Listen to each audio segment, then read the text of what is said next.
We are taking our seats, and let us proceed with the afternoon session. So this morning, we have had the opportunity to listen and contemplate many testimonies of hope, like it's been said by our speaker, Luca, the journalist. They're living proof that we ourselves can make extraordinary things through our life. We are capable, and our apostle, each one of us has his vocation, and we're asked to respond in our everyday life to the calls that come from our missionary and apostolic realities. This afternoon, we would like to reflect on a topic of great importance. That it's important not only for the union of the Catholic apostolate, but for the entire Church. That has to do with the participation of the young. This afternoon, we will address the topic and we'll follow the program that we're about to specify. Okay, so good afternoon. I'm going to begin by clarify that I'm going to do just a brief introduction to the works of this afternoon, trying to explain my witness regarding the work that I do with young people, the beauty of this day, this afternoon, is a beauty that comes from the grace of the reflections, of the liturgy, of the activities and experiences, previous ones. We're here today to talk about the story of people, life as we have seen and heard in the talk of Luca and the audience. We're going to continue following this this afternoon, especially testimonies of some youngsters. We have heard and seen through words and images, witnesses of hope that talk to us a lot about how members and collaborators and supporters of the Pallotti charism as a Pallotti family. Witness of hope.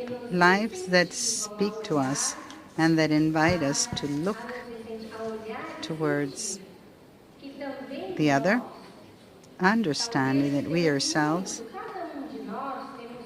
each one of us, has a lot to say, a lot to do, and a lot to share.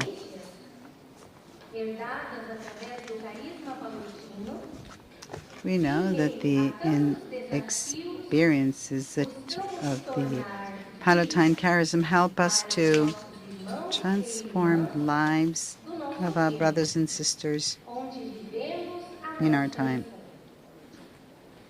In the time we are living our mission, our glance today is focused on young people. We've also listening in the opening prayer and looking at the various images, this spirit. In my 30 years of religious consecration in the congregations of the Pallotti sisters, I learned, that especially through music, to explore the living experience through young people. I can talk about the projects of singing and of Florianopolis, Children's St. Catherine in Brazil. The first years as a sister, the Fatima School, this Canto y Desencanto for youngsters in Santa Maria in Rio Grande do Sul. Formation of the aspirants to religious life, and also formation of seminarians mainly in the Palatine family. Music has always helped me to stay and to be among young people. And the project of Cello has been very important. They helped us to allow youngsters to grow through pastoral activities, social projects of the parish, and we were able to attract their hearts. After having read the document Aparecida, that has helped us to reflect on the missionary disciples of Jesus, it also helped me to enter fully in the missionary adolescents and children pastoral activity in Paresara do Oeste, where I've been before coming to Rome. The children, 5-year-old children with whom we worked, and also adolescents. Today, they're carrying forward the work of the children's and adolescents activity in the parish, organizing the World Day of the Poor, proclaimed by Pope Francis last year. One of these adolescents who was participating in the project as a consultant today is Sister Lina Moresco. She's a Palatine sister who is studying theology at the Palatine faculty in Santa Maria Rio Grande do Sul. A sister who participates in the education work of catechesis among young people and social activities in the Fatima School in Rio Grande do Sul. After having lived various experiences of various death, after having seen my dear father who died silently in my arms, I also lived so much life in religious life that it's difficult to describe. I wrote a letter to my provincial council explaining that I was available, more than available, for the service of the congregation in the church. And it's been there that I understood that I would have come here to Rome.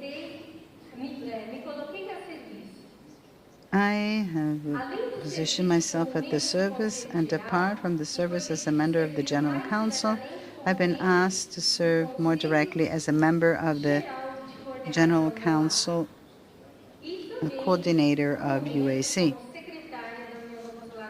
and also as Secretary of the Union of the Catholic Apostolate. I was asked to coordinate and accompany the works of young people after some attempts.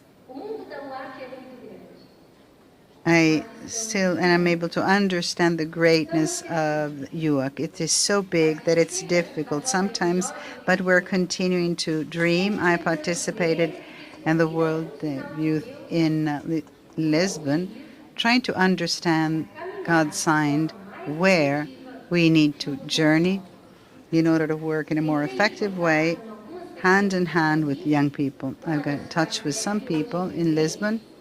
One of them is here, Maria from Angola, and also other young people with whom I talk on the phone. And I have been able to discover that in all the conferences and UAC activities, the goal is the same: a greater participation of, a greater involvement of young people. We need to work a lot with young people in our communities, and we need to give more voice to them, welcoming their realities and appreciating them as protagonists of a new reality. This reality must be ever more concrete, no through large projects, but small gestures. During the pandemic, I studied at the Gregorian University, and there I met Dancio, a young father with the rosary in one hand, a pen in the other, who was asking for coins to all those who entered the university. The space of the Gregorian University, for me, has been an important point to meet young people and Dante. I discovered his story, Dante's story, and this young father has 3 children, Elisabetta, Maria Daniela, and Pietro. Pietro is 3 years old. I tried to talk to him, and he told me, "Sister, I live in a container close to Piazza del Popolo." I did not enter into his home, but I decided not to just give him some Dante some coins when he was asking. I tried to give him all the attention he needed. He always asked me some perfume, and I took all the perfumes of my sisters and brought them to him, and I understood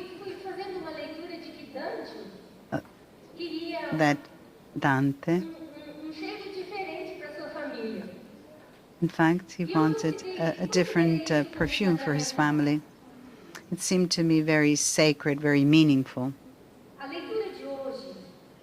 In today's reading, it says that the only answer to God's love is to love one another. Dialogue with 2 young people who came to Caritas to drink coffee this morning in Regina Coeli. There, our community is very active. Solidarity and volunteer projects. One of them said, Sister Elena, a very, very nice-looking young person, speaking to me, says, "Sister Elena, we are discarded of society." I listened to him, and I said,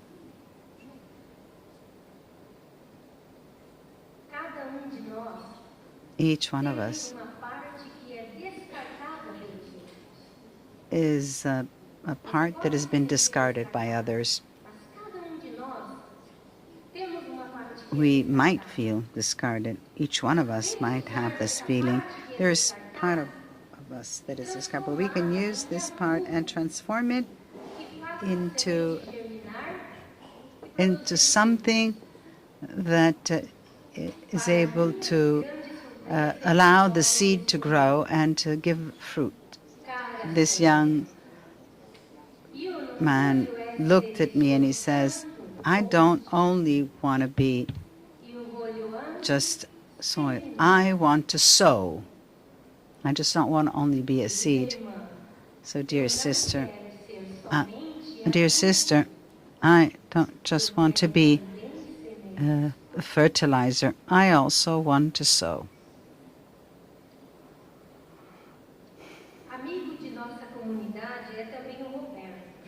We also know that another friend of our community is Roberto. He drinks, unfortunately. When I'm far, I get close to him, he shouts, "Mother!" And I know he needs to be listened to. Roberto is still young, but he's aged because of drinking. I looked him in the eyes. That glance prepared me to the encounter with Pope Francis. When I touched the hand of Pope Francis, I felt Roberto's gaze. I remember when he asked me to take a picture with him. He was dirty, he was toothless, but with a wonderful smile. My encounter with Pope Francis has been prepared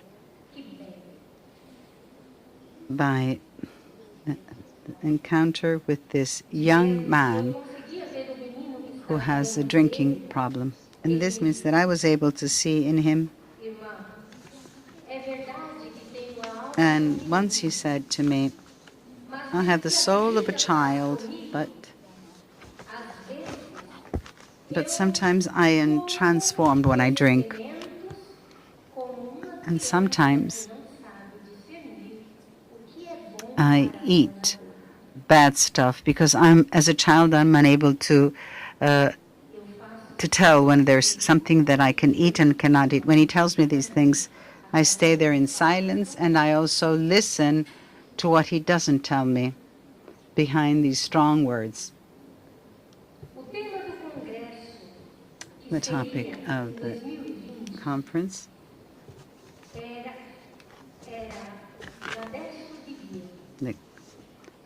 so that of 2020,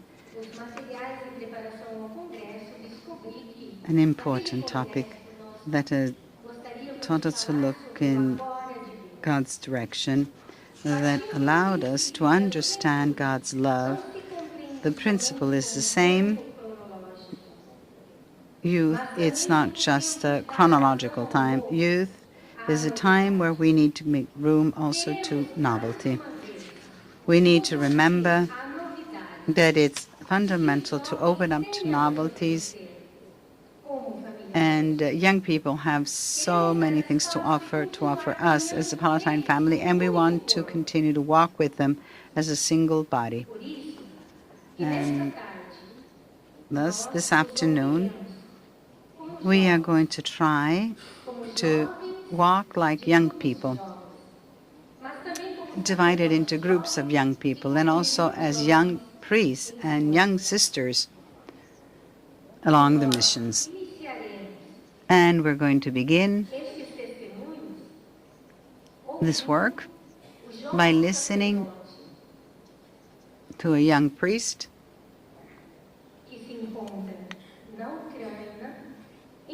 He is in Ukraine in a context of war.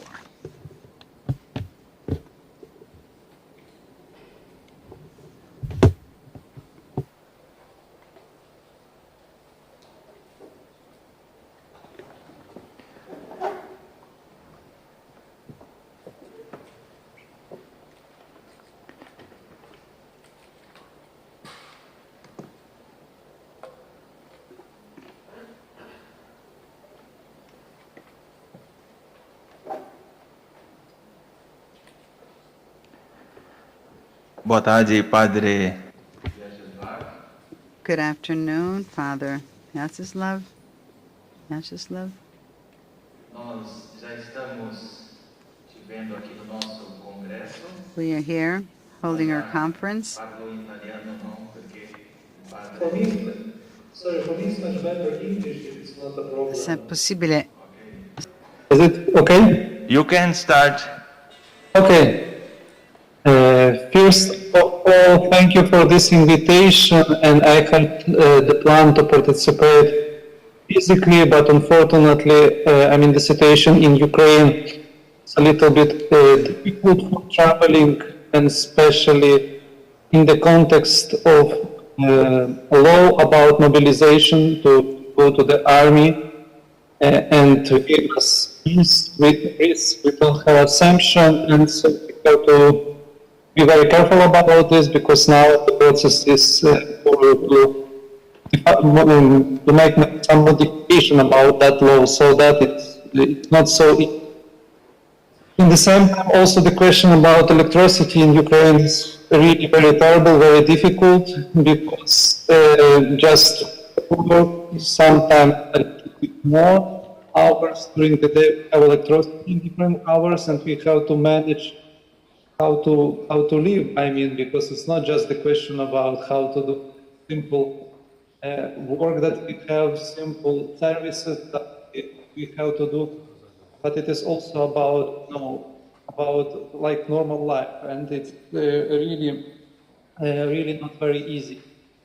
but in the same time, it's really very important, this invitation for us, I mean, for me especially, because to share this experience of Ukraine, of how we live, what we are doing here in Ukraine in the context of our Pallotti service. When I tried to prepare this conversation, this conference, I just try to, to put something inside important. For me, I mean, that picture that was before my eyes. So, Father Vyacheslav Grinevich, I am delegate of Pallotti province, Pallotti delegature in Ukraine, and also in the same time, I am executive director of Caritas Spes in Ukraine. And so that image that I had before my eyes about all of situation, about all, people that we have, I had that then the Holy Bible from the book of Samuel that took, that sang about David and Goliath. And when David and Goliath fought each other, Goliath with his armor and javelin, David with his staff and sling. The Philistine cursed David by his gods, but David replies, "This day the Lord into my hand, and I will strike him out, and I will give the dead bodies of the host of the Philistines this day to the birds of the air, and to the wild beasts of the earth, that all the earth may know that there is a God in Israel, and that all this assembly may know that God saves not with sword and spear, for the battle is God's, and he will give you into our hand." Because from the first day of the full invasion of Russia and Ukraine, we saw how many people were close to the church, how many people try to support each other. And I remember the scene from Kharkiv when I visited that city that was bombarded by Russian army terribly. And I saw that when the truck with humanitarian aid entered close to the church, around that truck were many volunteers and many other people that wanted to support. They wanted to be useful, And for me, it was surprised because I saw that, there was local bishop, there were priests, there were sisters, and there were also many laypersons, many people that didn't know the church before, but they wanted to work together to support that people who are in bigger needs that they are. And I just recognized that for me it's the picture, that had San Vincent Pallotti, that everybody is united around God and around willingness of support each other. And I understand that it is also for us, as for the church, to invite new people, because here in Ukraine, it's not the same situation as in Italy, as in Poland, because here we are a minority. Latin Catholic Church, Roman Catholic Church, we have just 1% of society. Greek Catholic Church, it is about 10% of society. So, it is important to be known what we are doing and how we deal, what kind of testimony will remain in people that are around us. And furthermore, also in different places, we see many people that want to join, that want to be volunteers, because they are saying about transparency that we have, about values that are linked with them. In the same time, they are looking for God. They are looking for, even if they cannot say this sometimes directly, but it is really very important to hear them. As one of examples, 1 year ago, I decided to go for my vacation to the region of Kherson, just as volunteer.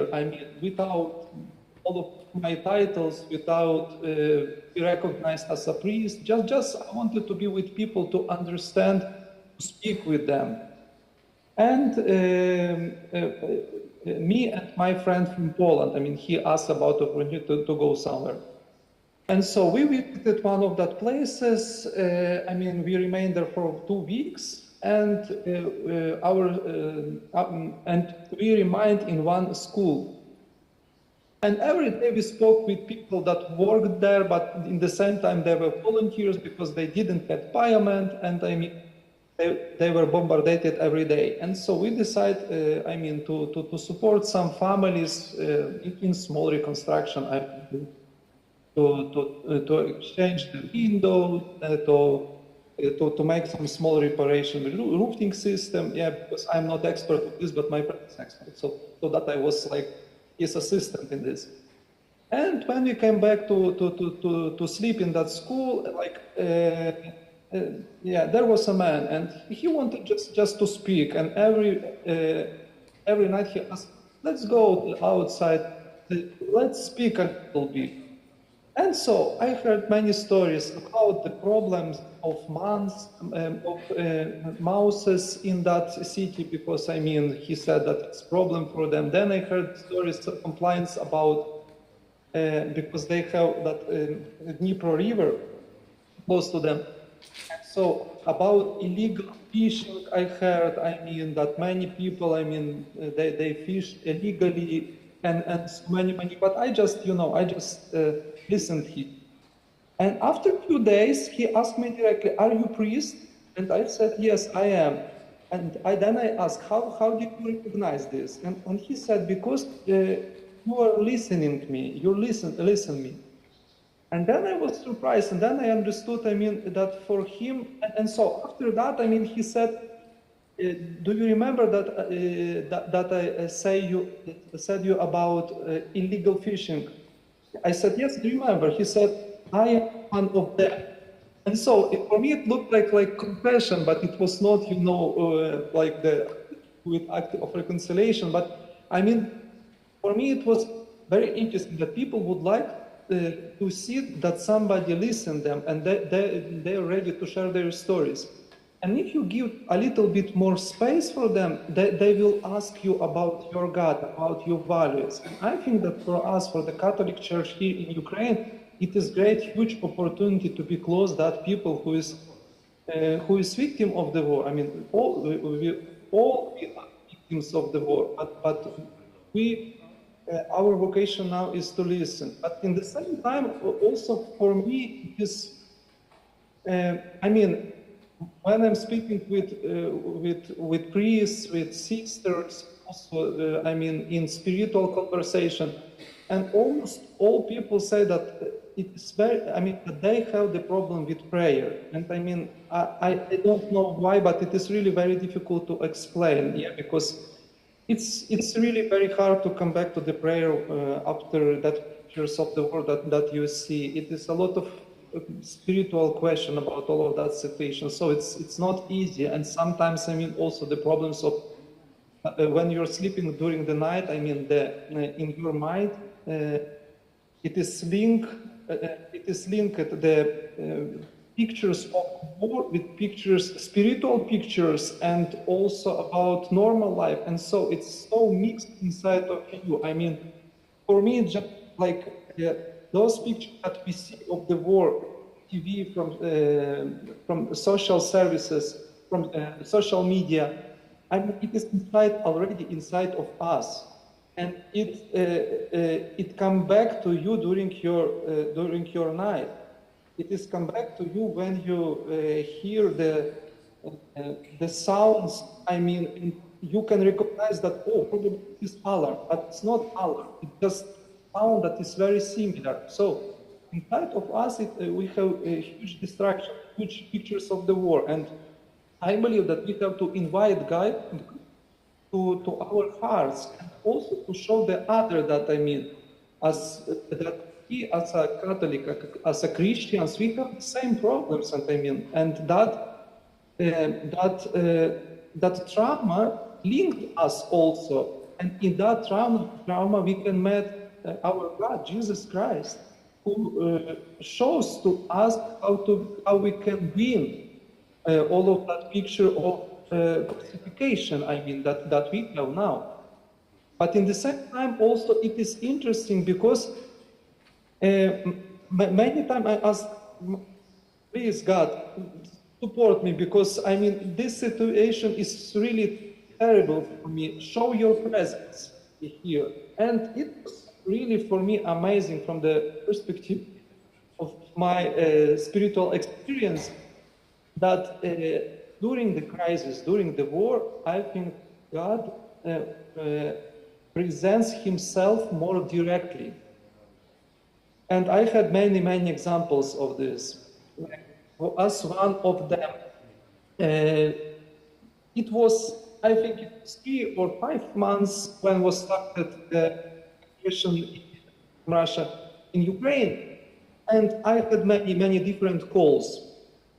And I mean, it was about everything. And I mean, and many, many different conversations, very difficult, very strange. But in the same time, I mean, between that conversations, I had call.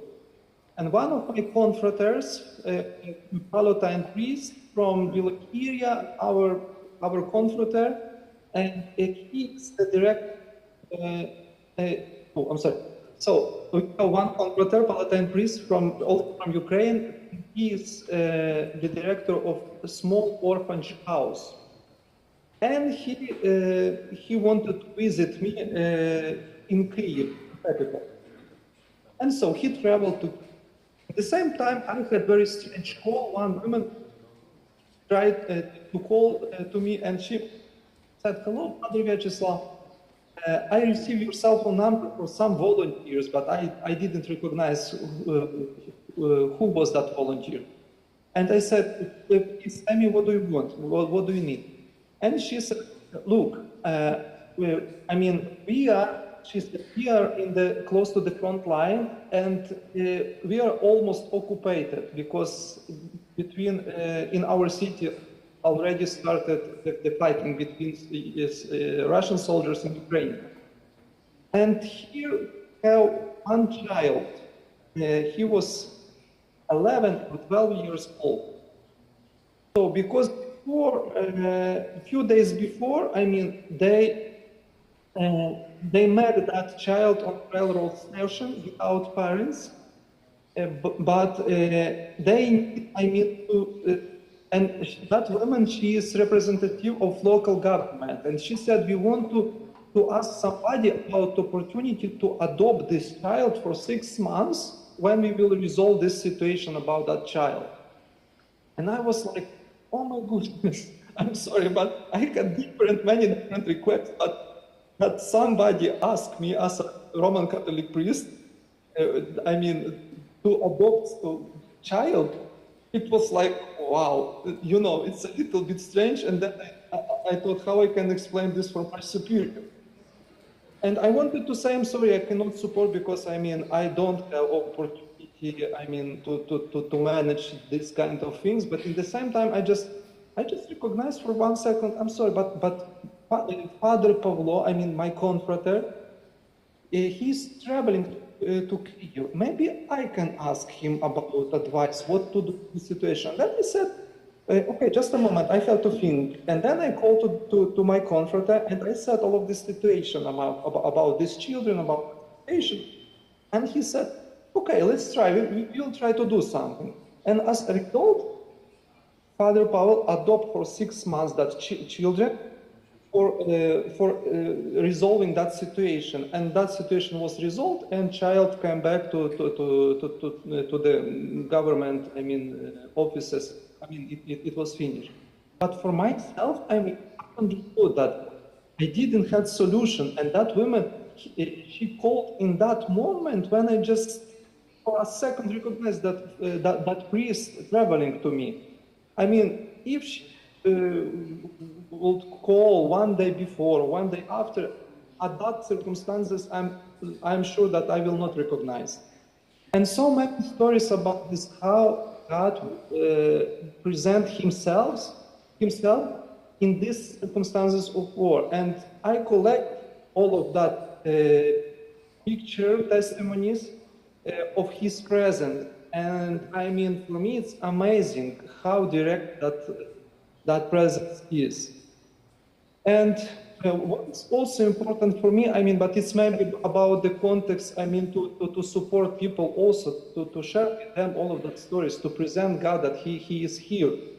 But I think that all of us here in Ukraine, what do we have? Because when we visit at places that are very close to the front line, and so I recommend that people, for example, if I will ask somebody, where are you working? Yeah, and so for example, they will say, I worked before on the other side. Means that front line cut the line of life, so made horizon of this. And for example, where is hospital in your village? And they said on that side. So it is this side and that side. So the war destroyed. I mean, the war made walls, not just physically, but also internally. And our goal is, I mean, as a Catholic Church, I believe that is to show people, I mean, the life without walls, I mean, without wall, and that walls exist in every field. For example, that people who remain in Ukraine and that people who left Ukraine, who doesn't work to come back and to support Ukraine in reconstruction, in rebuilding society. That wall exists between people inside family, because, for example, husband or father is in the army, he probably lives with post-traumatic syndrome, but wife in the same time she was in Germany or Poland, and how to unite them in one body, as Holy Bible said, you know. And so it is not the same family already, and we have to reunite them, to destroy that was made by the war. And it is really very difficult, very hard. But in the same time, for me also it's important that, I mean, sometimes, especially in this time, we need to have hope. And it is really terrible, it is very difficult, but sometimes we feel that we are living without hope, because normally you want to have some crucial moments that you can plan. For example, I know that on Friday I will finish all of very busy day, very busy time, and then on Saturday I can have a little bit relaxed. I can running, I can go to the confession, I can go to the Father Spiritual, and so for me it is the time of relax. But in long-term perspective, you don't know how to calculate efforts. For example, if before we thought, oh, this war it is just 3 weeks, you know, and then something will be changed. Then we thought, oh, maybe it is 1 year, because it's not possible. In Russia, have to start protest. I mean, because it is not possible so long, so many, you know, so many deaths. And now, if we see all of that, also critical question in all world, and sometimes it is difficult to explain. I mean, you need to sometimes to explain for people what we are fighting for, and I mean out all of that situation. And so then you feel that I mean you miss the hope, and furthermore you have to support people with that hope. And yeah, and it is really not very easy, and it is challenge for all of us how to catch that hope, how to meet God in prayer. But I think really that to be close to each other, to looking together for the hope, for the destruction of the walls that are around us, to go together as one family, Christian family, and sometimes, I mean, we have people that are not Christians. Also, my organization, there are few people that said in one week that we want to become Catholics because we need to have values in our life. But it is really not very easy to make good testimony for them. But in the same time, I think that clericalism is something that destroys this kind of relationship, I mean. Because, I mean, they're waiting direct conversation, transparent conversation. They're waiting, I mean, they know that you don't have response for everything. They know that you can have a problem with prayer, but you can say this for them, and then for them this is also a good testimony that serves for their faith. And so here I want to say, please pray for us. And I believe that thanks to the prayer, that hope can come back to our life, and we could really share Christian experience with that people who we met here in Ukraine. Thank you so much also.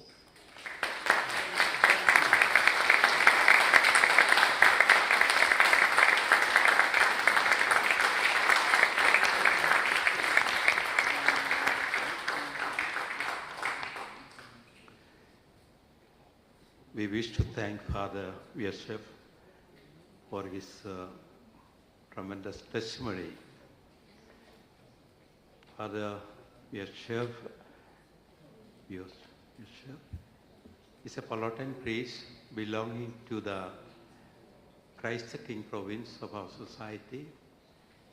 He comes from Ukraine, and there are about 21 Ukrainian priests working there. And he's also the director of the Caritas in Ukraine, of the whole huge country. He's the director. And so we can imagine the immensity of his work, traveling from place to place in this dangerous situation and helping people. He asked us to pray for the people of Ukraine, and we shall certainly pray for you, Father, and for all the people of Ukraine. I go for the audience of the Holy Father. Almost every Sunday, Pope Francis speaks about Ukraine, the martyred people of Ukraine, and he prays for the people of Ukraine. Let's not forget that we have also sisters and priests and people in Russia, Siberia. A lot of times working in Siberia. They are also working in difficult situation. So, as Father requested us, we pray for him and for all the confreres and for all the people of Ukraine. And what we can do is to be close to each other. In this regard, I have to also say that we have a society especially has done quite a bit for the people of Ukraine by transforming a part of the seminary, our seminary in Warsaw, and making that into a house for the families from Ukraine. About 100 people were staying in that house, and we are taking care of them, and also the children. So, dear Father, we appreciate your work and we pray for you. May God bless the people of Ukraine. Thank you.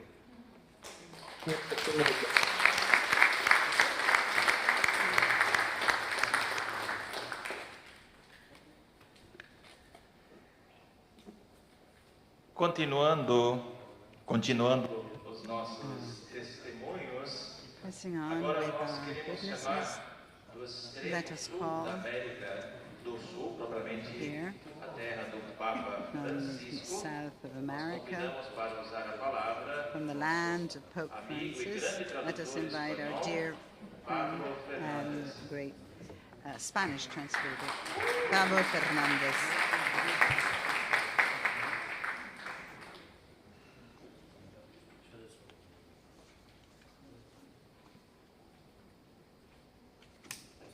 Buenas tardes. So good afternoon to all of you. Voy a hablar en español para I can speak in Spanish to accompany my group. Group 15, the last group.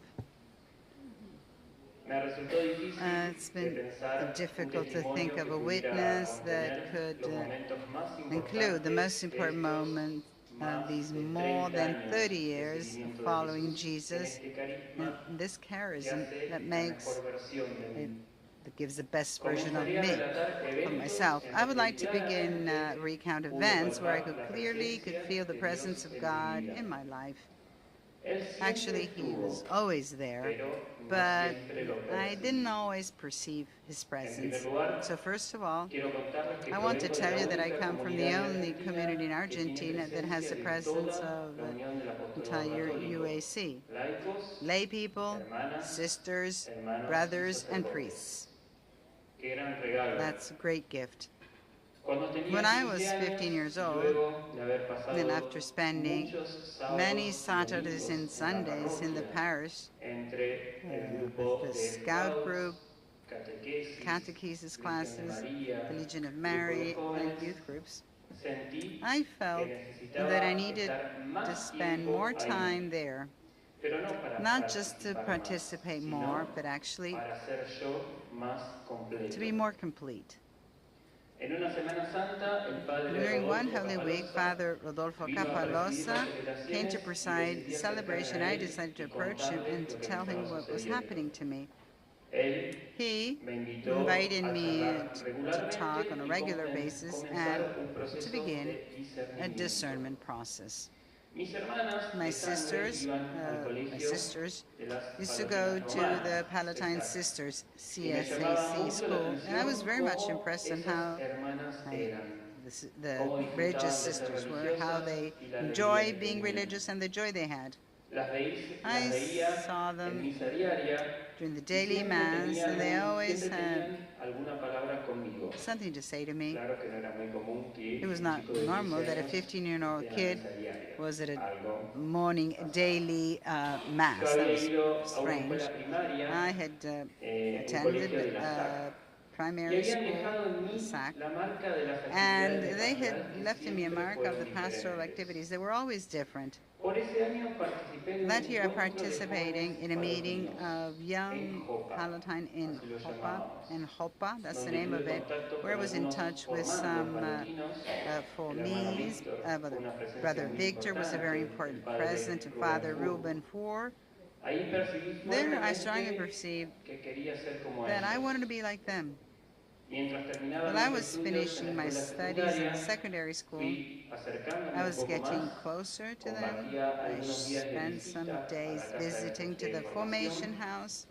I went on a missionary activity in the interior part of the country, and I became more and more convinced that I want to be part of this family. When I finished my studies, I was admitted to postulate, and I went to live in the Munro community when I began my philosophy studies. It was a great year of wealth and also of crisis, of course. But I always had some of the members of the community help me to continue journeying. Second year, they moved the formation house to my native parishes, and after a couple of months, I asked to leave the community. I needed to make the experience of working on my own. I wanted to know if I could live in society without the support of a community that would take care of all the needs. I wanted to do this for a year, but actually it turned out to be 4. That I spent away from the parish community, and only I went there during Holy Week and special occasions. I never lost completely contact with them. After that time, I needed to continue my process, either to continue with the project of becoming part of a religious family, or to know what was that the lifestyle was not for me. The community once again accepted me again, twice. Again, they admitted me, and after a couple of years, I left for my novitiate in Cascavel, Brazil, in the year 2006, when I had a strong experience of the presence of God in my life, with some really saint formators like Father Egito Trevisan and Father Aquile Rubin, who is now accompanying us from heaven. There I met a great sister who put her voice at the service of evangelization, Elena Pimenta. And inside of me, I confirmed that I would be happy only if I belonged to this family, that I belonged to God, that it would never cease to be in my life. I fell always more in love with Vincent's charism and his way of leading me to Jesus. The following year, when I went back to Buenos Aires, I had a moment of crisis in which I clearly perceived that the happiness of being Palatine would not necessarily be experienced by being in religious life. So I asked to leave the formation community, with the certainty that God would continue on my side. There's no way to get rid of him. Although I constantly insist in my daily prayers that there are better lay people that he can choose for this mission. But here I am. I began my work as a teacher in the Palatine School in Turdera. In the following years, I continued nourishing my formation as a Palatine, and I was invited to participate in the Conference of Palatine Educators in Brazil. I was able to complete a 3-year formation in the charism in ISCP. We have delegates from Brazil here, right? And I was also selected as coordinator of the local coordination council of Loma de Zamora, my diocese, and I was invited to be part of the Pallotti Institute of Spanish Language. So at this point, I can say it's been a beautiful journey that I made with Pallotti that brought me ever closer to Jesus. And today, I am certain that there are still great challenges. First of all, with the reduction in number of members of SAC and SUSAC, I think that we need to accompany each other more in our communities and be united in a true union of the apostolate. And also, especially accompany young people who in many of our communities are in a process of secularization. They study at a religious school, but they don't ask to have religious teaching, since neither them nor their parents are part of the church. Evangelization becomes a space of values where one cannot speak about Jesus so that young people attend, and praying or celebrating Mass is something which they do not feel called. But on the other hand, it is also a challenge that our UAC activities call together all realities that are part of it.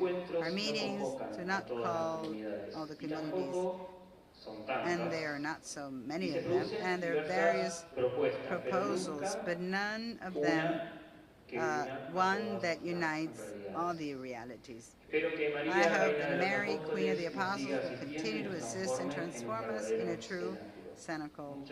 Thank you very much for listening. Obrigada, Pablo. Thank you, Pablo. Minuto. Thank you. Now, standing, and let us sing together in Spanish. Lévame donde los hombres necesiten tus palabras, necesiten ganas de vivir, donde falte la esperanza, donde todo sea triste simplemente, por no saber de ti. Por una voz. Llévame donde los hombres necesiten tus palabras, necesiten mis ganas de vivir, donde falte la esperanza, donde falte la alegría, simplemente por no saber de ti.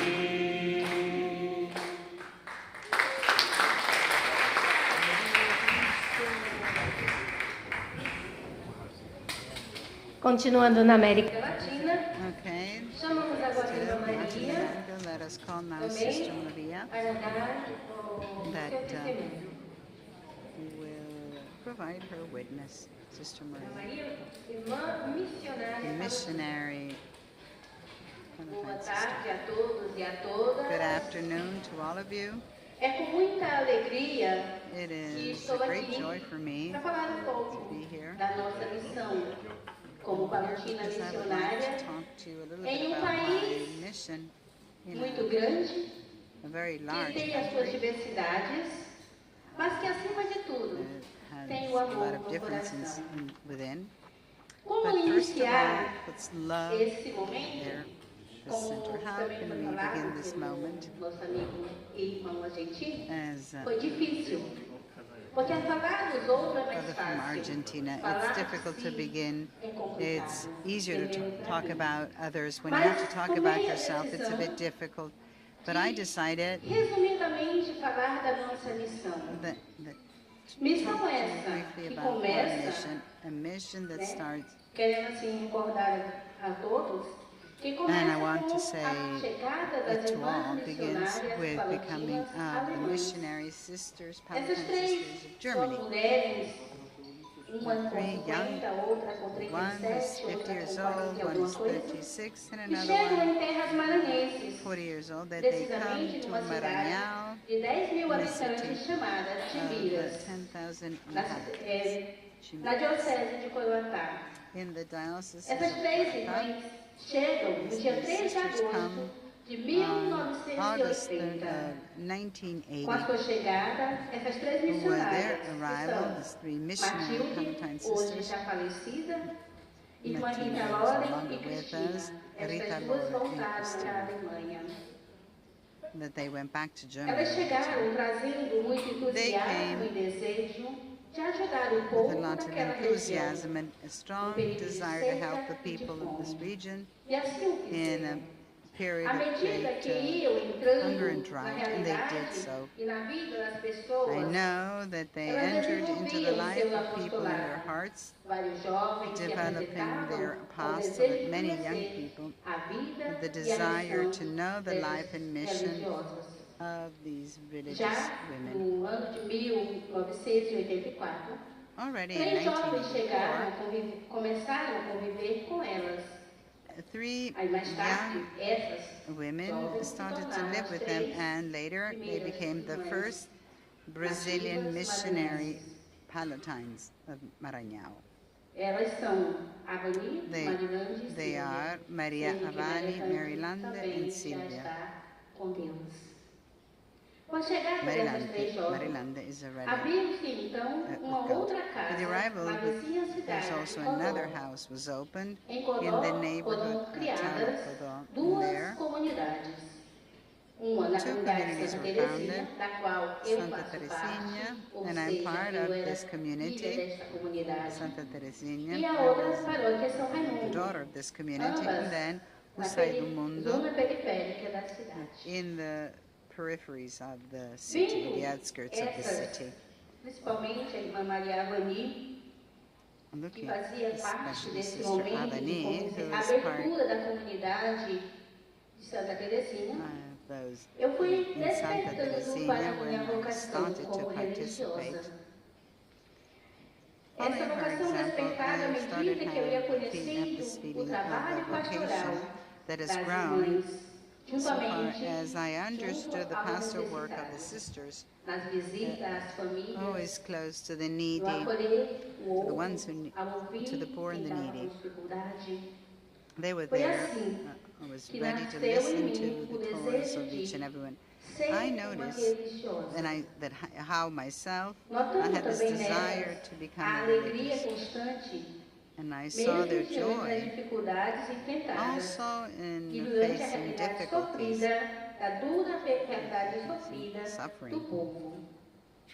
of the people. Foi precisamente em And it 1990, was quando precisely comecei a in participar dos 1990 encontros that I began vocacionais to attend dos grupos de vocational jovens meetings of groups of da youngsters então área pastoral Santa Teresinha, in the em Codó. pastoral A district of convivência com as Santa irmãs e o fato Teresinha. de poder acompanhar seus Living with the trabalhos sisters and being able to accompany ajudou-me a their pastoral confirmar works a helped me vocação to religiosa. confirm my religious vocation. Porém, como todo I must processo say that, vocacional seja vocational provado, process eu também fui provada, minha vocação. Has been difficult. Porém, My com muito vocation was put desejo to the de test. ser uma However, religiosa. I've always kept strong the desire of religious Comigo não life poderia inside ser of me. diferente, pois a minha família My family é uma família pobre.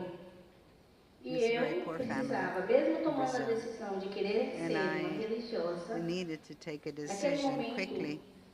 I estava remember the trabalhando para moment. ajudar a minha família a se alimentar. Então Difficulties. fiquei I na used dúvida, to work to help sofri bastante. support my family, and therefore O que fazer it's very para difficult to ajudar a minha leave. família? You know, how Se could I ia help ao convento. my family from the convent? Porém, como também a gente já fala, But a as gente you coloca know, nas mãos de Deus e Ele faz a we sua need parte. to trust the Foi Lord. assim também comigo. Apesar de querer já entrar And this is what I em did. I 1990, spoke to the Lord. passei 6 anos Wanted to enter ainda in 1990, procurando but encontrar uma I resposta. waited for 6 years Porém, trying to look em for 20 de answers. fevereiro de, 20th of de February 1996, entre 1996, juntamente com mais 3 I jovens entered para together o with então other 3 young aspirantar women em Timbiras.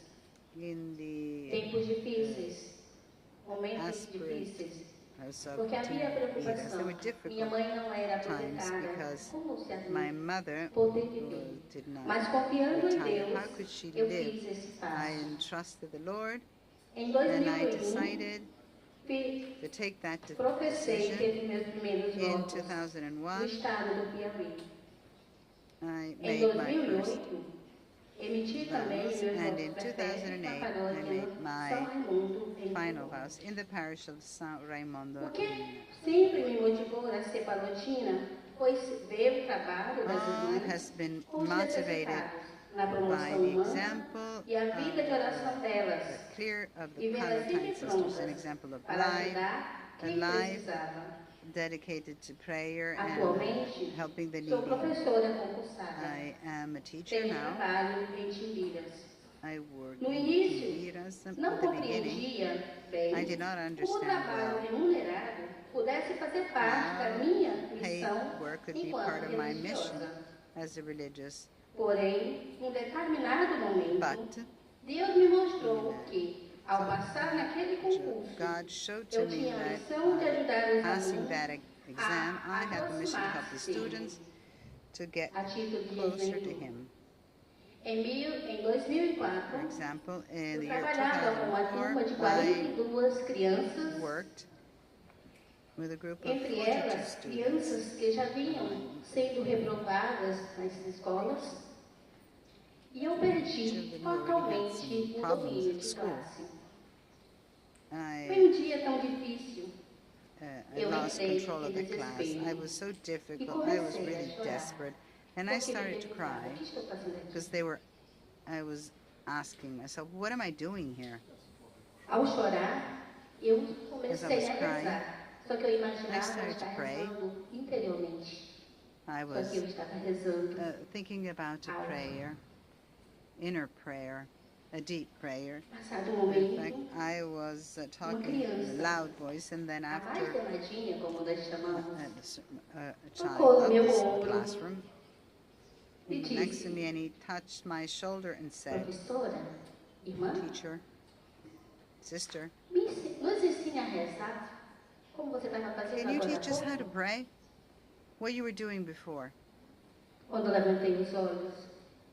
When Vi I todos looked up, sentados, I saw that they were all esperando sitting down, que and they eu were all ensinasse o waiting Pai Nosso. Então, naquele momento, to percebi know o how quanto to Deus tinha me dado a recite the Our resposta Father. que eu tanto In that queria moment, I perguntar. realized that God had A given partir me daquele the momento, answer percebi que eu that I've been precisava was fazer a asking, and I diferença understood that I na vida needed dos to meus alunos. make Não the difference in the naqueles, life mas of em my todos aqueles que students, viriam depois daqueles que each one estavam of the naquele momento students, comigo. and Portanto, all the ones that I would depois have desse taught. tempo, tornei-me não só apenas a professora, mas muitas das vezes a That mãe, difficult a tia, period, I not only became a professor, an aunt, a friend, a mother of my students. And I must say that I would like to tell you the story of another girl. Em 2016, In 2006, no, hold on, 2010, I had another complicated classroom, and one day they asked me the list of the very difficult group of students. I gave the name of those children, and when a psychologist called me, they asked me,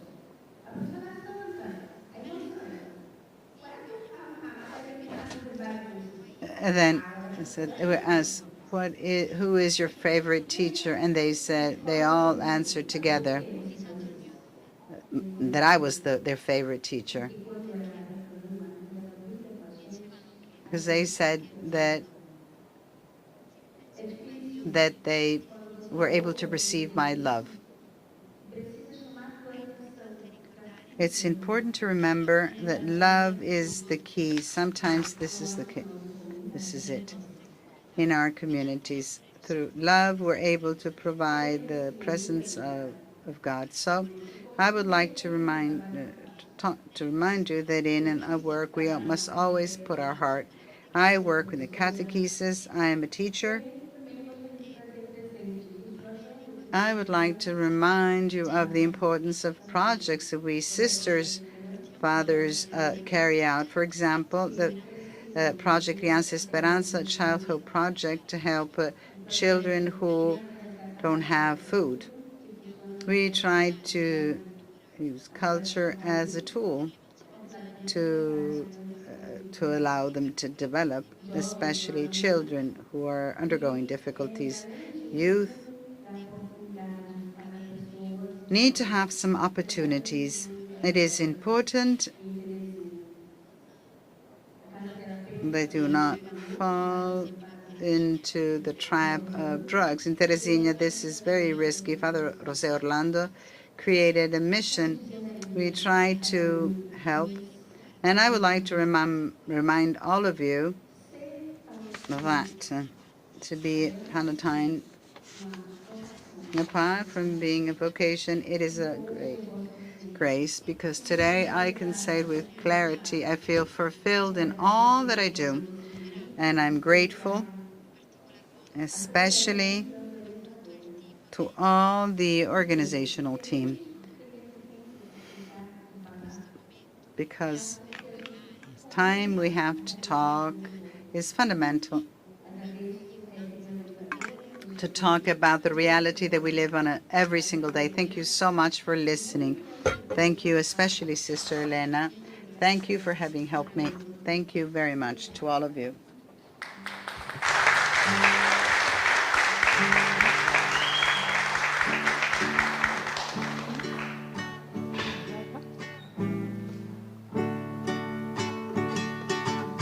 Com Pallotti eu vou, tem você também.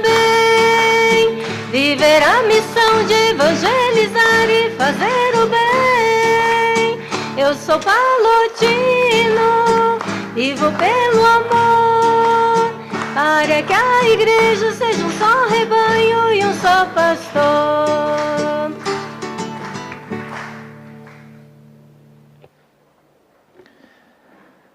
Ainda no nosso continente americano, Staying in the continent of America, directly from New Jersey, United States, we have the witness of Cristina Gingerelli.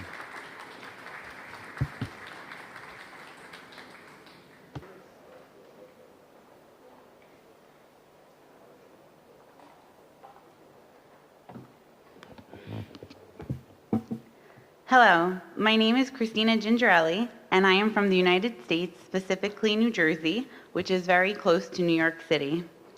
I am part of Our Lady of Grace Church in Fairview, New Jersey, which is run by Father Peter Sticco. I was always very tied to my church at a very young age. I started to participate in the church youth group at the age of 12. I am now 33, and one of the leaders of the youth group for the past 8 years. The youth group is very special to me, and it holds a very special place in my heart. It is overseen by the Very Reverend Father Peter Sticco. He has had the group up and running since 1978.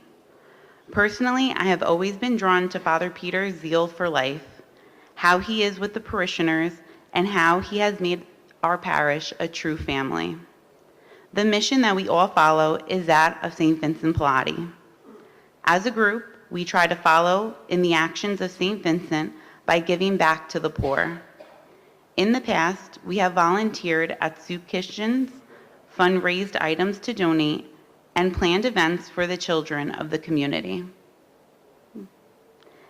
I've had the great opportunity to extend our Palatine work to Peru, where we've traveled up the mountains to Vilcas Human to visit the orphan children and bring goodies to the priests and sisters working in that mission. Some of the joys I have is interacting with the youth.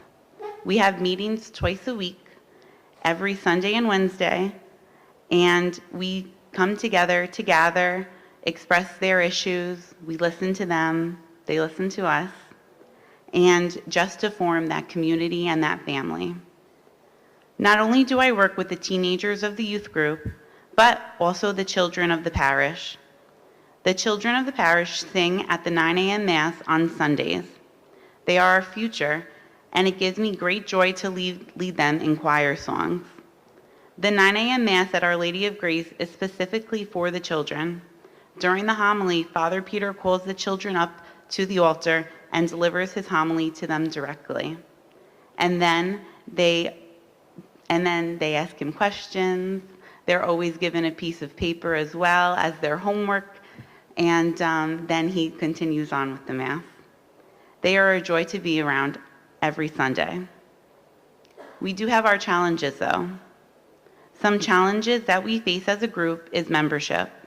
We do have a nice core group of leaders and also a group of 15 to 20 preteens, but it is not consistent, and for us, it is not enough. We are always striving to have more teens involved.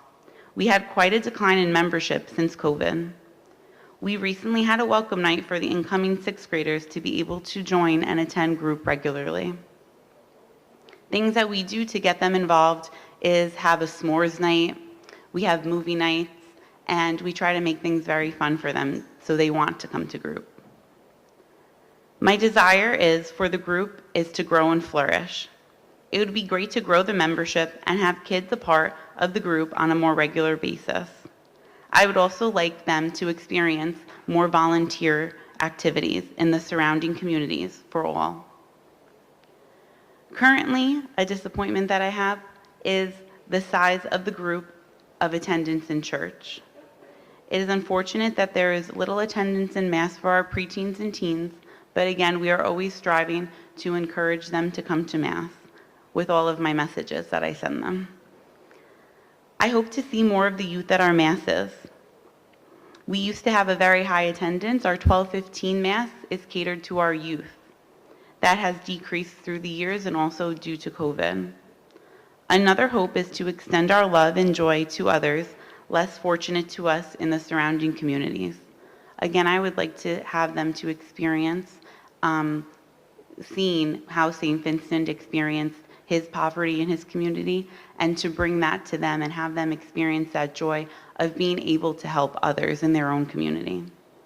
I thank you for your time, and I also would like to thank Father Jacob, who has visited us on many occasions to our community, and he has also become like a family member to Our Lady of Grace Parish.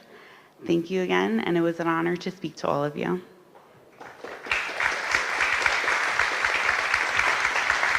Nós continuaremos ainda assim brevemente. Let us briefly press on with the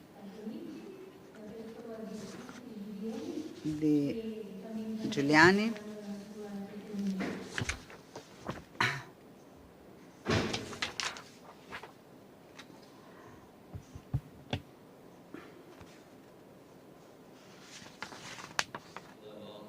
Christina was a little nervous and felt a little bad about not mentioning me when we did introductions, but my name is John Sitko. I am from America, Washington, D.C. I am been for 10 years the director of programs for the Catholic Apostolate Center in Washington, D.C. as part of a ministry of the Immaculate Conception Province. I myself am a young adult, and before that, I was a college freshman at Catholic University of America in Washington, D.C., where I met Father Frank Donio. Through nearly 20 years of friendship, mentorship, and accompaniment, I have grown to appreciate the radical love of St. Vincent Pallotti, especially in ways that has impacted my life. I mention all of this because these are just some of the things that we do as an organization. I'm a producer of a podcast that is expressly asking people how are they called to live their vocation, which I feel for everyone here would be understanding that charism of Pallotti, that all are called the infinite love. I've helped work with books for Palatine materials, especially Blessed Father Richard Henkes, who I have a personal affinity for, especially through this work. I mention all this, I'm sorry I'm a little nervous because I didn't plan for this, but all these ministries, all these activities of the Catholic Apostolate Center have helped grow probably a good 100 people in understanding what their vocational call is. Not just small acts, like those daily activities that drive us to charitable acts, but those big V vocations. And so, as I put when Jules had asked me to write some notes, I've been blessed to meet Palatines who help exemplify the charity of Christ and ability to accompany everyone. You know, even when the church says that people are too young, that they make mistakes, that they aren't worth, you know, we should just listen to them but not necessarily hear them, I have found through my experience with the Palatine community, especially the Immaculate Conception Province of Fathers and Brothers, that they understand that, no, the church needs young people now. As Christus Vivit, as Pope Francis says, the youth are the church of now. And so, yes, there will be time when youth make mistakes, when young people, you know, make errors or are nervous in front of a group of 200 union members. But allow them to make those mistakes, allow to journey with them, and allow them to experience the love of God and the love of the Palatine charism. And like the image of Mary, Queen of Apostles, let them speak both inside and outside of the church. Thank you.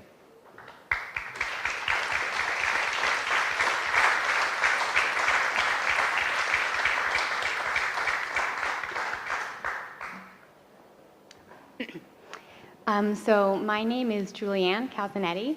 I actually do the union website, but my main role is through a program called We Are a Mission. And this wonderful,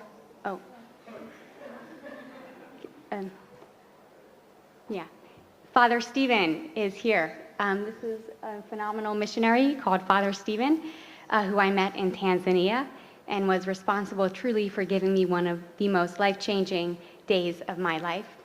So thank you, Father Stephen. As I said, I work with a missionary program called We Are a Mission, and this program is completely made possible by my two spiritual heroes, Father Jacob and Father Peter Sticco, and the Immaculate Conception Province. I am who I am because of these two fathers, and I am who I will be because of these two fathers. So thank you to the both of you. These fathers understand, and the province of the Immaculate Conception, that it doesn't take much to make young people missionaries. Just send them out and they will do it. Growth comes about through contact with the achievements of humanity and through the contact with living people. Young people today, we can all agree, seem particularly sensitive to truth, goodness, and beauty contained in these works of humanity. And this contact comes with people on the level of so many different cultures and of so many different arts and sciences. So We Are a Mission is a global missionary network for the promotion of integral human development with our patron of St. Vincent Pallotti, patron of the Pontifical Missionary Union. It's recognized by the Dicastery of Laity, Family, and Life as an international youth movement. We collaborate in both Vatican and UN initiatives across different fields, working with missionaries to assure that all can attain the fullness of life beyond solely economic measures. We Are a Mission is grounded in church social teaching and it sees that poverty and prosperity through the lens of the UN's Human Development Index, an innovative global framework that encompasses knowledge and standard of living. I'd like to just speak a couple minutes on a recent youth ministry conference that I attended in May 2004 as a delegate to the Vatican. And the question that we all ask is, Lord, what must I do to inherit eternal life? And three main points that came out of this meeting when speaking with young people was, first, a hunger for truth. It is the source of our intellect, and it is the drive of all of our aspirations. The second, do not dumb down the faith. Do not surrender the church. The more authentically Catholic that we are, the better we are at engaging in dialogue with the culture today. The next was a desire for spiritual direction. Young people love our holy priests, and young people desire to be led by our holy priests. Ways that we assumed or we hoped that we could tackle this was through Pope Francis's Christus Vivit, his apostolic exhortation, in which he says a youth ministry has a different style, schedule, pace, and method. Broader and more flexible, it goes out to places where young people are active, and it fosters the natural leadership qualities and the charism sown by the Holy Spirit. Youth ministry tries to avoid imposing obstacles, rules, controls, and structures on young believers who are natural leaders in their neighborhoods and in other settings. And last but not least, they invest in their fearlessness. Before we met, the dicastery had given us some questions to answer, and I'm going to share them with you here. The first is, it said, young people are agents of youth ministry. Certainly, they need to be helped and guided, but at the same time, left free to develop new approaches with creativity and a certain audacity.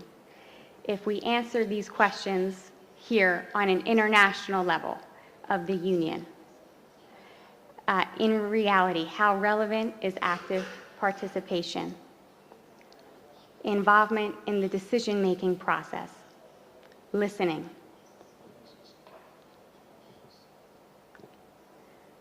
Christus Vivit, which deals with the pastoral care for youth, speaks of two main courses of action. One is outreach, the other is growth. The document calls for programs for the formation and continued development of young leaders.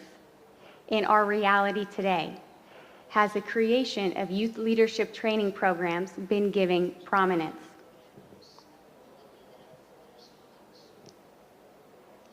Last set.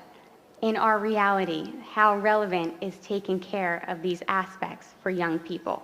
Leadership training programs, sensitivity towards a popular youth ministry, spiritual accompaniment of young people, training of those who accompany young people, structures which foster vocational discernment. Now answering the dicastery. This is a quote from Pope Francis. I want to state clearly that young people themselves are the agents of youth ministry. They make us see new styles and new strategies. Previously, we worry about having everything properly planned with regular meetings and fixed times. But youth ministry must become more flexible. And to me, in a very respectful way, I believe that if we want to really make this happen, and if we really will, for young people to be the change, then we let the young people perhaps moderate this afternoon's sessions, because who better, I think, than us? But that's, and the last thing, this is just advice I received one time, and it was the best advice I think I ever received. It was to write a thank you note, that if you know a priest, a sister, or a layperson that does phenomenal work with young people, write them a thank you note and tell them they're doing a great job. And if you know a priest and he's a tremendous priest with young people. Write a note to your bishop and let your bishop know that he's doing a fantastic job, because we have too much negativity, too much bad news, and there's so much good and there's so much beauty, and the church is always young.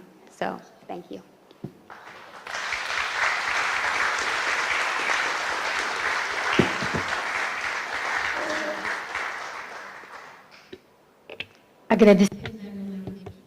We thank you, Maria, Christine, and thank you, Jonathan. Thank you for your witness.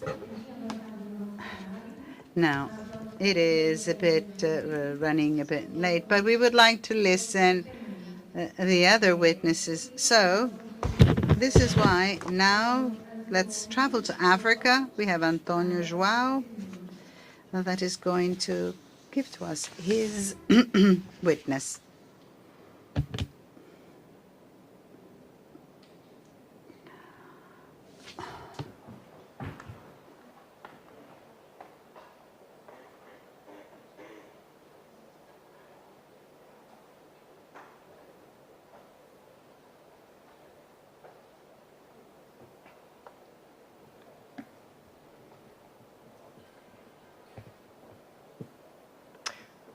Buon pomeriggio a tutti.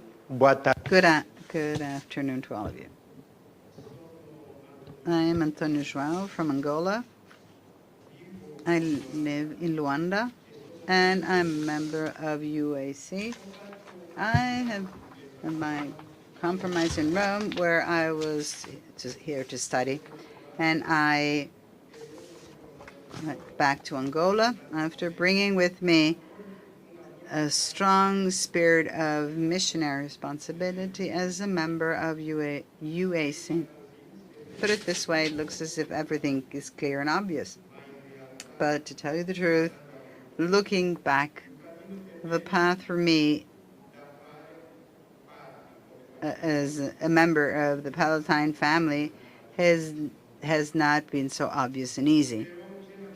But there was something that was pushing me and that made grow in me the desire to say yes as a layman and commit myself more in the apostolic life, following Jesus in my social condition.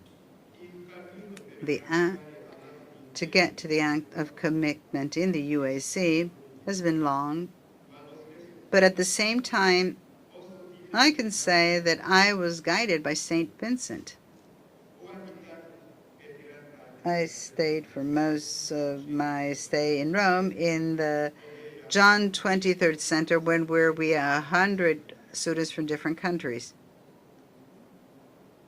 And when I was a student in that house, John 23rd, my window was in front of the Palatine church, San Salvador in Onda. When for the first time I entered in that church, I found an elderly priest, Father Corrado, who welcomed me. That day, I was immediately struck by three things: the welcoming, the silence in the church, hospitality and availability of Father Corrado, who began to talk about the life of his founder, even if I was not interested at the time. By attending the church, I met many other people of the Palatine family, and I joined the UIC choir. 6 years have gone by, and I felt that the time had come to become part of the Palatine family. I have spent for a lot of time waiting to make my formation and then to do the act of apostolic commitment. All this seemed to me as if my decision, my availability was compromised, but at the end, the formator was found. Because I remember when I made the request to be part of the Palatine family, I went directly to Don Giacomo and Don Rory. but we didn't find formator because most of the people who lived there were student priests. Some were working on their dissertations, and so they did not have time to provide formation. So my formation lasted for almost 1 year and a half. And on April 2 of 2017, I made my act of commitment in the church San Salvatore in Onda in the presence of the Pallotti family. And after 2 months, I returned to Angola. When I arrived in Rwanda, I felt, or rather, I understood that I had the responsibility and the opportunity to put into practice all that I have learned with my teacher, Corrado, who was here present, that during the formation meetings that we had, he used to tell me, in Angola, you will be the first to bring the presence of UAC, and your priority is to love first. Go there to love what you find. Situations of life that come your way. If you do this, you will see that all the path, what you desire, the social, professional, and spiritual life will be fulfilled, and you will never feel alone. So I started to work straight away, starting from my parish, Sagrada Familia, in my choir group, where we used to work with young people, and we animate the Mass 6:30, and other things that that encouraged me was my belonging and also on the writings of Pallotti that I brought to me in Uganda during my formation in Luanda. And then immediately when I went back to Angola, I remember that what gave me 2 letters, recommendation letters, one for the bishop and the other one for my parish priest. And I went to give these 2 letters, first to the bishop and then to the parish priest. The bishop looking at me, he was surprised, and he says, we've never seen a young layperson who goes to study in a place and then he comes back with such great responsibility when he comes back. And this has been true also for the parish priest.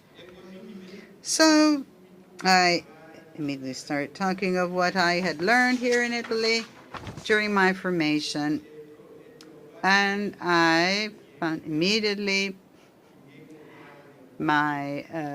included my choir companion, Maria, who is here, is one of them, Nadinira, Eduardo, Rosana, who are now my missionary traveling companions. And I speak also, now I also speak on their behalf. We began this experience of a small community where we try to share our life experiences, helping each other, and to live the mission in witnessing life of the gospel. For us, there have never been rules or pre-established places for meetings, but they are always done in the home of those who propose themselves, and there we share, apart from lunch or dinner, what each one experiences in their work, at school, or this relevant social events, the prayer of the rosary, or the Bible reading. To live a journey of apostolate in Angola today, we have mapped out 3 ways. The first one is that of availability. Here, I can also quote Luke 4:18, the Gospel of Luke. It's possible to live the mission if we're willing to be sent, and always be invited. The second way is the way of service. Every mission is service to others, even when we are not understood or accepted, or we don't receive what we did not expect. Third way is the way of the mission or of proclamation of joy. Jesus is our joy. And we also see that Jesus, when he announced, he did not try to convince people, but he looked in a very simple way, using simple words. Those who felt him followed him. I would like to say that after this experience with my friends in Angola, I come back here to Italy because I have some health issues. I had stomach pain, acute intestinal inflammation in Angola. They weren't able to tell what I had. They wanted me to undergo surgery, and they already had set the date for the surgery. But since I was always in touch with some people here, so I called my friends here in Italy. They are in Naples, and they have an uncle who's a doctor. And talking to him, and I talked about the symptoms of what I had, the doctor said, I cannot tell anything if you don't come to Italy. So I spoke with my family, and I said, all the money that you're about to going to pay for the surgery, they asked me, I remember, it was 5,000 euros for the surgery. So I said, okay, give me the money and I will go to Italy and see what. So I came back to Italy and I went to Naples to see this doctor. I was accompanied for 3 years. He corrects it. 3 months. After these 3 months, I saw that I was feeling better. I was well, but I was boring to stay at home because I felt well, and I was accustomed to work, to do something. But my friend said, no, you mustn't make any effort, because if not, you will not be completely healed. And so I proposed to my friends where I was staying with, and I said, if you don't find nothing to do, I'm going to go back to Angola because I cannot stay here without doing anything. And so they talked to this doctor, and they said, no, you don't have to go to Angola because you need the 4 months for maximum period. For the 3 that I had done for, it would have been 7 months. So I asked my friends to try to find me a job. And so they found a relative who had a clinic. I worked in this clinic. And when I had my first experience working there, the director of the clinic was surprised of how good I was at working, perhaps because I already had come from a work experience with youngsters of disabled in Rome. There for 1 week that I had this experience in this clinic with the elderly from 70 to 90 years old. He hired me and he says, oh, you're good. You're good, you can work with elderly people here. And so he signed a contract there, work contract. as soon as I got this contract, this work contract, the people, my friends that I found there, that were already working there,